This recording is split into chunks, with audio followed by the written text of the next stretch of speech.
Welcome back to The Explainer. Today, we're diving into something that literally touches every single aspect of our lives.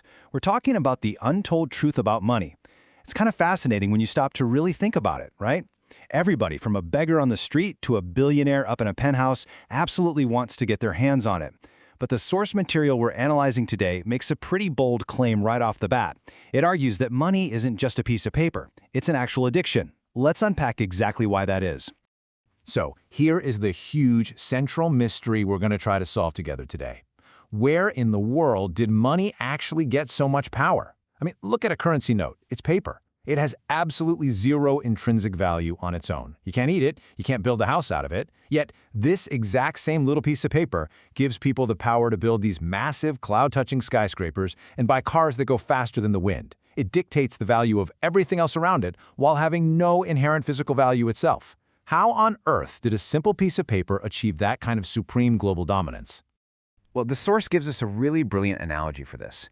It points out that money is essentially a language. But unlike English or Mandarin, it's a language that is universally understood by literally everyone. It effortlessly bridges every societal gap you can possibly imagine. From a highly educated PhD clerk to an illiterate local politician or MLA, everybody intuitively gets the concept of a transaction. But before we can really wrap our heads around the complex mechanics of today's financial system, we've got to look back at how this universal language was actually born. Section 1. The evolution of exchange. Let's take a quick look at the history of trade. You know, human history is basically just a long series of us solving one problem only to accidentally create a brand new one. In Era 1, we had the barter system. If you had rice and wanted sugar, you had to wander around finding someone who had sugar and wanted your rice. It was exhausting trying to find those exact trade matches. So, to fix that, society moved to Era 2, which was commodities. People started trading universally useful stuff like cattle, grain, tobacco, liquor. But there was a massive issue here too. How do you determine exact value? And worse, things spoil. Your animals die, your grain rots. So humans needed something durable, leading to Era 3, gold and silver coins. Perfect solution, right? Well, actually no. The new problem was that gold is incredibly heavy, and walking around with a bag of it brought a massive constant fear of being robbed. And that fear directly caused Era 4, the introduction of paper IOUs by early goldsmiths. Which brings us right into Section 2, the first bankers. This is where we see the transition from goldsmiths to actual banks. To avoid carrying around all that heavy metal and risking theft, people started going to goldsmiths. The goldsmiths basically said, hey, you keep your gold locked up with us, we'll keep it safe. In return, they'd hand you a piece of paper, an IOU. IOU. This was just a simple receipt guaranteeing they were storing a specific amount of your gold, and by showing it, you could grab your gold back whenever you wanted. What's absolutely wild here is that these simple little paper receipts, made purely for convenience, were essentially the world's very first currency notes. But human nature being what it is, things quickly took a turn. Pretty soon, people realized it was way easier to just trade the pieces of paper with each other instead of dragging heavy gold all over town. Because of that, almost nobody ever came back to withdraw their actual physical gold. People were totally confident that because they held the receipt, the gold was sitting safely in a vault. The goldsmiths noticed this, and well, they got greedy. Since the paper they were writing out had essentially become money, they secretly started printing fake receipts for gold they didn't even have.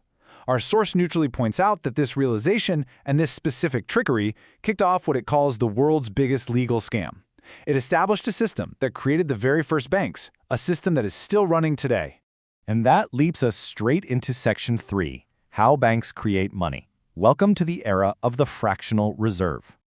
So, let me ask you a seemingly simple question. How does a bank work?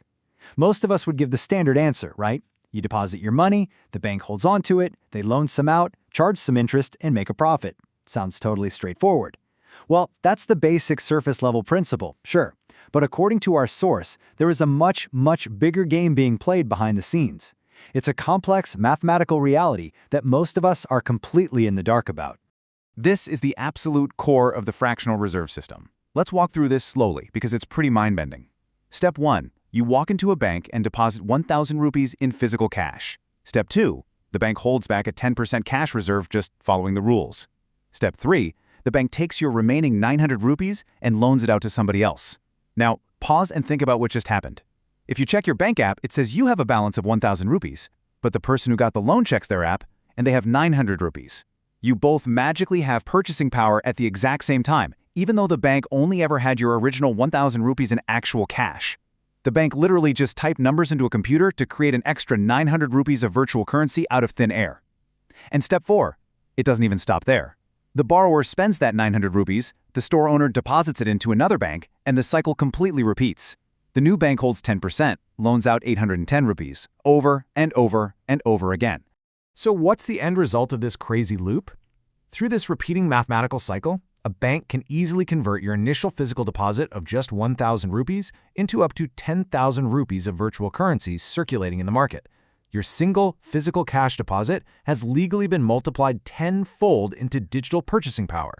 And what's truly staggering is the massive global scale of this. The source highlights that if you were to tally up the balances of every single bank account in the entire world, less than 10% of that total wealth actually exists as real, hold-in-your-hand cash. The vast majority of it, well over 90% of all the money in the world, is literally just virtual digits. It's an illusion of money, a system deliberately made so complex that the average person just doesn't see it, trusting the numbers blinking on their mobile screen. Because of this fractional reserve system, you probably think your money is sitting safely in a vault, waiting for you. But it's really not. The entire banking system operates purely on probability. The source gives a pretty stark warning. If just 20 to 30% of people woke up tomorrow and decided to withdraw their money at the exact same time, the bank would instantly fail. They just literally do not have the physical cash to hand everyone their money back all at once.